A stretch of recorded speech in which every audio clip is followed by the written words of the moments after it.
What had happened was it kind of went in one ear and out the other. I came into this experience expecting one thing, and literally on the first day I realized like, oh, that's not going to be the case. Do you know what was the most stressful thing about what she told me?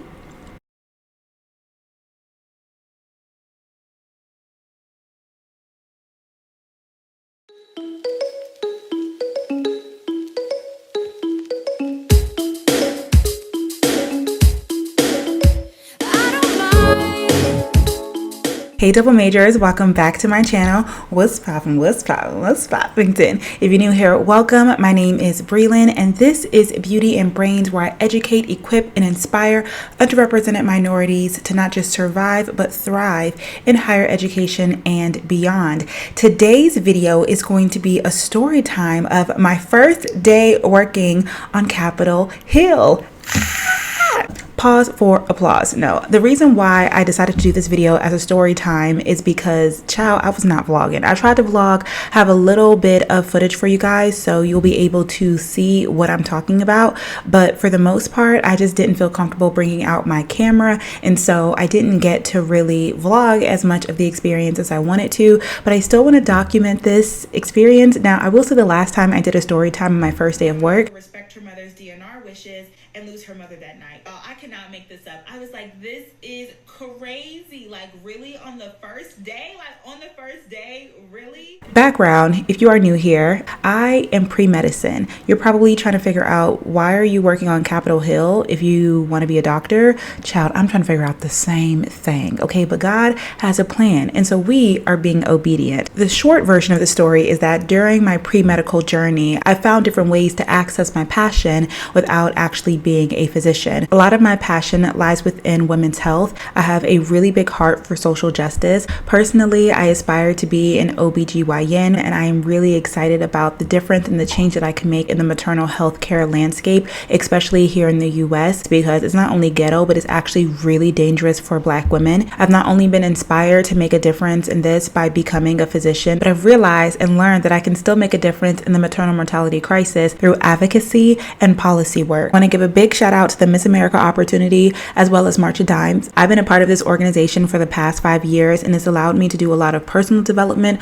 alongside my professional development. And I actually created my community service initiative, Birth Equity for All, which is my own women's community service initiative. With Birth Equity for All, I've been able to raise awareness as well as funds for the maternal mortality crisis. Specifically, I've done so in partnership with March of Dimes. I started off just as a volunteer, but over time I grew to learn the different people in the organization, and while asking how I could help, I ended up joining their advocacy team. In 2021, I believe, I did my first March for Change, National Advocacy Day on Capitol Hill. I was able to speak to the health policy, legislative aides in different offices across the United States about the different ways that laws and legislations, bills and acts, and even funding could play a part in changing the maternal mortality crisis here in our United States. I loved that advocacy work, and I really felt like it was a great way that allowed me to make a difference, again, in the maternal landscape here in the US without being a physician yet. In 2022, I started grad school. In 2023, I participated again in the March for Change. Just a couple of months later, after graduating my master's program, I'm basically giving you all this background information, A, in case you're new here, and B, again, to kind of give you all context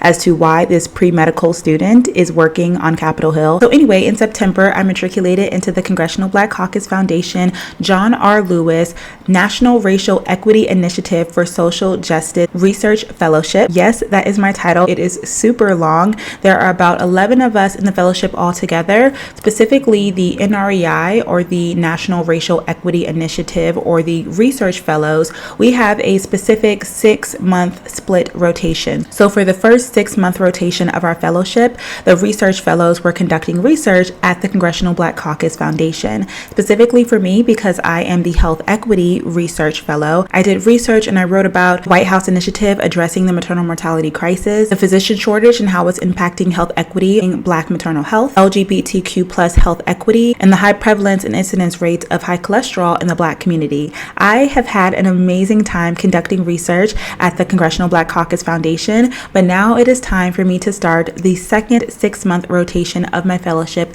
and that is working on Capitol Hill. So here I am on my first day, and I'm gearing up to work as a health policy legislative aide with one of the members part of the Congressional Black Caucus. I am super blessed to be able to work with the member who I had my eye out on from day one, because they are a really big force in the maternal mortality space here in the legislative Capitol Hill world. But I cannot lie to you guys, I feel so far away from home. I have 2 masters, one in physiology and one in health sciences, in addition to my Bachelor of Science degree in biology. I've also worked as a medical assistant, medical scribe, and surgical technician assistant. And so far, my experience has literally either been clinical or textbook. This is my first time having experience in the policy world, but I am excited to be in this space looking at it from the health policy land, because I feel like it's a really great way to make an impact outside of the actual field of medicine. So now that we have the background of why in the world I'm working on Capitol Hill, let's get into the nitty-gritty details of my first day of work. Let me first start off by saying that on Tuesday, I had an interview with the office with the chief of staff and the health policy advisor. On Thursday, I heard back that I was officially accepted as a health fellow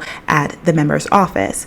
On Friday, I didn't hear anything. So I was like really nervous about if I was going to start on Monday or not. Literally all Friday, I just kept checking my email like, hello. Like, am I going to start on Monday? If so, like, where do I go? What do I do? Like, what's going on? I did end up getting an email for me to fill out a form in order for me to get my ID, but that was it. I didn't hear anything else from anybody until Monday morning. So on Monday, once the workday started, I received an official email and a text message from my direct point of contact saying, this is what you're going to do. You can come in today if you want to, or we can just start tomorrow. I said, you know what?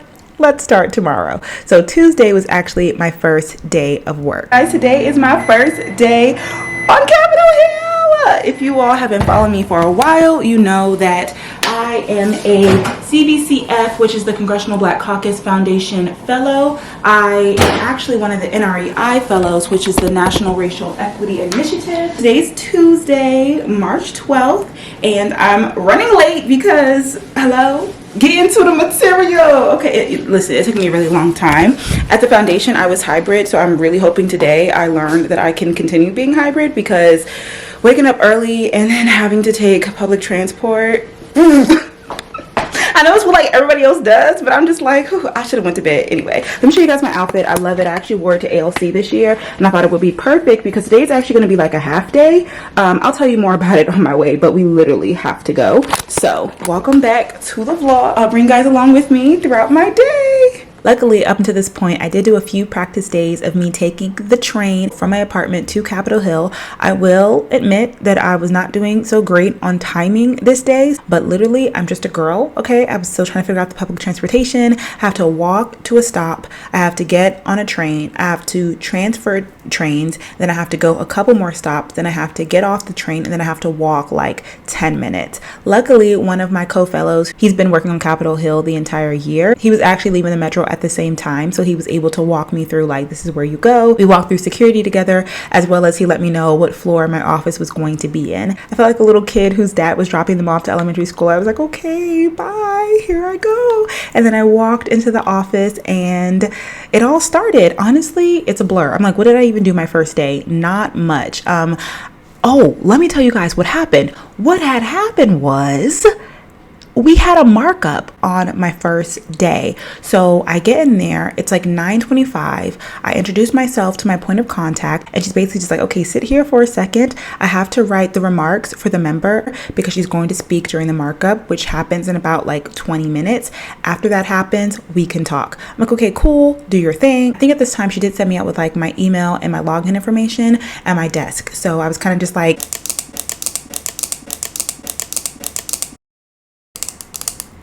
making my wallpaper pink and getting access to my emails and all the super simple things. Then she ended up taking me into the member's office, kind of giving me like a rundown of everything that I would need to know to be successful in this space.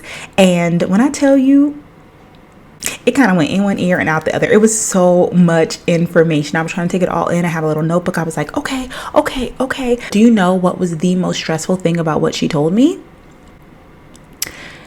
That day was Tuesday. Just to give a little bit of background, I was super excited to have her as my point of contact because she previously was a Congressional Black Caucus Foundation Health Fellow, and she also worked with this member when she was a fellow. So now she's been on Capitol Hill for about 3.5, 4 years, now working as the Senior Health Policy Advisor back for this member And she's a Black woman. So I knew, or at least I hoped, that she would have my back, be looking out for me, be a really good, like, big sister, mentor figure in this role, because I have no idea what I'm doing. However, during this meeting, she lets me know that she's actually leaving Capitol Hill. She's like, the member is great, the office is great, you're gonna have a great time, but I and my journey on Capitol Hill is coming to an end next week. I was like, wait a minute, but I just got here and he's supposed to show me around. What are we talking about?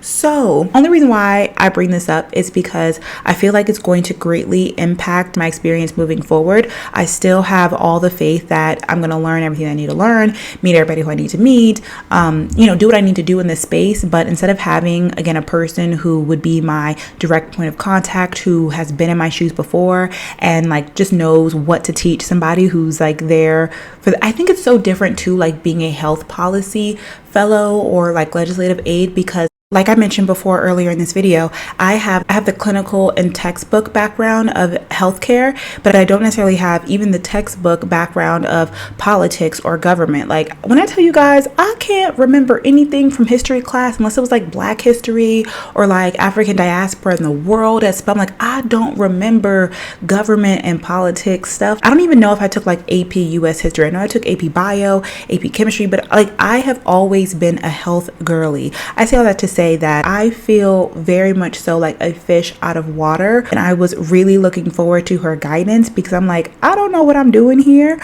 but she's going to be leaving me.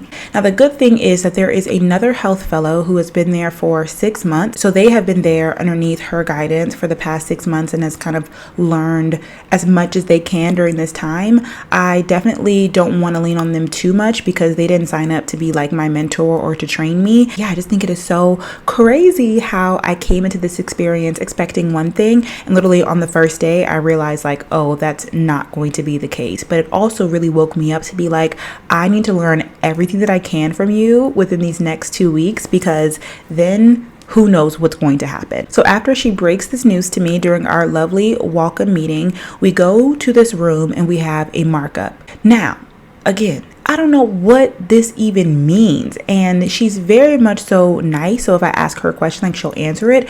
But I'm one of those people where sometimes I don't know what questions to ask until I realize like I don't know what's going on, and then sometimes it's not the right time to ask the question. Does that make any sense? So we go to this room. Let me tell you one thing about me. I will try my best to use context clues. So my member is on the Energy and Commerce Committee. Okay, cool. So we go downstairs and we go into one of these rooms that like has on the outside Energy and Commerce Committee. I'm like, okay, cool. We walk inside this room. It's like a long hallway. The first door on the left is like this meeting room. The second door is a bathroom. And then you walk into this room where there's just like all these couches and then 2 televisions. There's like a big window on this side. There's these stairs that lead to a door on the left-hand side. There's like a coffee machine and a water machine, and literally that's just it. That's all that's going on in the room. These different people coming in and out of the room. I don't know who they are. They don't work in my office. And then there are these 2 big televisions in front of me. Oh, not to mention that before we went downstairs, my point of contact gave me this like little packet of paper that had, I think, like 19 bills on it. It's like, okay, I guess I'll read this to figure out what we are doing today. I don't know what none of this is. I don't have any horses in the race. Like, I'm just here for vibes. Long story short, I ended up realizing that, oh, what we're watching on television right now is happening right next door. So you can literally go up these stairs and go, and then you're in the hearing room. I don't know what those offices are called. I probably sound like so stupid right now, but I'm sure I'll figure it out as I continue on this journey. The point is that all of the members are there and they are hosting the markup, and we are watching it on the television, like in this side room. And these are all of the different health policy legislative aids for all of the members who are on the healthcare subcommittee of the Energy and Commerce Committee. When I tell y'all that took me a good like 2 hours to figure out, I kid you not, I'm sitting there for 2 hours trying to figure it out. At this time, I don't have a laptop, I don't have a phone, I'm not like in Teams or like in a group chat, so you can tell that people are kind of like talking to each other digitally, but I don't have access to these chats, so I don't know what is going on. I did end up talking to a couple of people, specifically one person who was another Black woman who actually works on the committee, and they were also a Congressional Black Caucus Foundation fellow way back in the day. So I just want to say, if you are interested in working on Capitol Hill in any, facet, I definitely recommend the Congressional Black Caucus Foundation because I don't even want to work on Capitol Hill, and I ended up here because of the fellowship. And there are a lot of people who are still working on Capitol Hill in these amazing spaces. Again, whether it be the senior health policy aide or like working on a committee, like you can really start off your career in a great way through the fellowship or even as an intern. So look into it if you want to work on Capitol Hill. And if you're watching this video, maybe you do, or maybe you're just curious to know what the heck Brelynn is doing on Capitol Hill. Child, me too. I also want to say that I love the fact that I am entering this new job, this new phase of life, working on Capitol Hill as a fellow with other co-fellows, because child, it feels like just a really big college, but it feels like I transferred in, like it's not the first day of school for everybody. So I absolutely love that I have other co-fellows who are also starting off on the Hill at the same time, because if not, I feel like I would be really, really lost and I would feel really alone. We're all starting from that ground zero. So it's really cool to see us like go off into our different offices and have our different experiences, but to like kind of meet up with each other. Since I didn't vlog for the rest of the week, I will give a spoiler alert that the next day, my co-fellows and I met up together and we went on a little bit of a field trip, walking throughout the Capitol. We went over to the Senate side and we had lunch together. We were just a safe space for each other to talk about our experiences. I'm really happy to be going through this alongside other Black women. I say all that to say that there was a random moment where I had to go get my ID. I was walking with one of the only other Black women in our office who was an intern, and then one of my co-fellows texted me and she was like, "Are you on your way to get your ID?" And I was like, "Yeah, how'd you know?" She's like, "Because I am too, I'm right behind you." And when I saw her down the hallway, I was like, "Hi, hey girl, I miss you." Like it was a little bit of a reunion and I was just so happy to have her there, my safe space.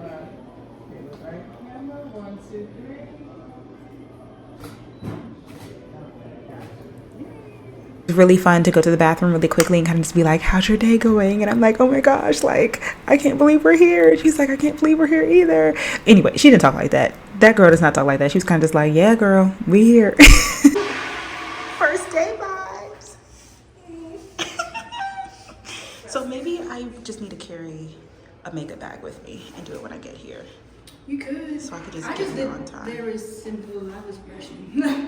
Yeah, because outfit check. But anyway, yeah, that was also a quick moment in my day that I really appreciated. Honestly, you guys, that was the majority of my day. We were there at the markup for like 2 hours, and then I actually ended up having to leave to go to an event that was already on my calendar as a fellow with the Congressional Black Caucus Foundation. If you guys don't know, in addition to conducting research, we also do a lot of planning for programming for International Women's Day. I believe that started at 4, but we had to be there at 3:30, so we ended up leaving the Hill at 3. I met up with my different co-fellows. We walked to the event space, which was somewhere else downtown, 20 minutes away. I don't know why we walked, child, but you know how some people just love to walk places, and you be like, "Okay, I'll get my steps in." And it was one of those days where it was randomly like hot. It was like the false spring before the winter happens again, before spring comes, you know what I'm talking about? So it was really nice weather outside. We walked there. Just in case you guys are curious, the event was called the Sojourner Truth Legacy Project Forum and Reception. This event was hosted by the women of the Congressional Black Caucus. I talked about this in a recent podcast episode where I'm just trying to get myself back used to interacting with so many people, because I'm coming from an isolation season where I was able to be either hybrid or virtual for literally the past like 2.5 years of my life. And now, especially on Capitol Hill, there's always a reception, there's always a happy hour, there's always a briefing, and like you want to go for the free food. If you drink, there's always a place to drink or something. But child, I'd be ready to go home. So I'll definitely have to work on that. But honestly, you guys, that was the gist of my first day. As I was alluding to in the beginning of the video, the last time I did a story time on my first day of work, it was my first time working at a hospital. I was in North Carolina and it was my first time working as a scribe. And literally somebody died. So I will say that this was a very uneventful, like it was eventful because it was a long day. Like I went to a markup, I found out that my boss was quitting. I'm being dramatic, but you know what I'm saying. I went to this whole event, I went to a reception. Like it really is showing me like, wow, life is going to be so much different working on the Hill, but it literally wasn't life or death. Anyway, that is my story time. I thought it would be a little bit better than me just scrapping the small piece of footage that I did have. If you want to see more of my experience experience, definitely be sure to subscribe because I will be doing, of course, weekly vlogs or days in my life. And again, I'll only be here for 6 months. So if there's anything that you guys want to see or learn, definitely leave a comment down below and let me know. I cannot believe that I am here, but I cannot wait to see again how God is going to use this for my good. My new job, sometimes I'll sit in my member's office and I'll be looking around like I am sitting on Capitol Hill in a U.S. representative office talking to these people, whether it be agencies or, advocates. And I'm like, this is not a doctor's office. This is not the hospital. This is not an exam room. What am I doing here? And it actually takes so much work for me to, again, figure out what I'm doing. That way I can be successful with where I'm at, but also not get comfortable with where I'm at. Cause I'm like, I'm not supposed to be here long term, but God placed me here for a reason. So there's a reason why I'm here, whether it be somebody who I'm supposed to meet, somebody who I'm supposed to speak to, somebody who's supposed to speak to me, something I'm supposed to learn. So I'm both open to it, but also focused, but also that's just the work aspect of it. Again, be sure to subscribe to the channel and ring the bell. That way you don't miss notification from me. Follow me on my social media at Brelynn.hunt and live each day to the fullest because you only live once. I'll see you guys in my next video. Thank you so much for watching.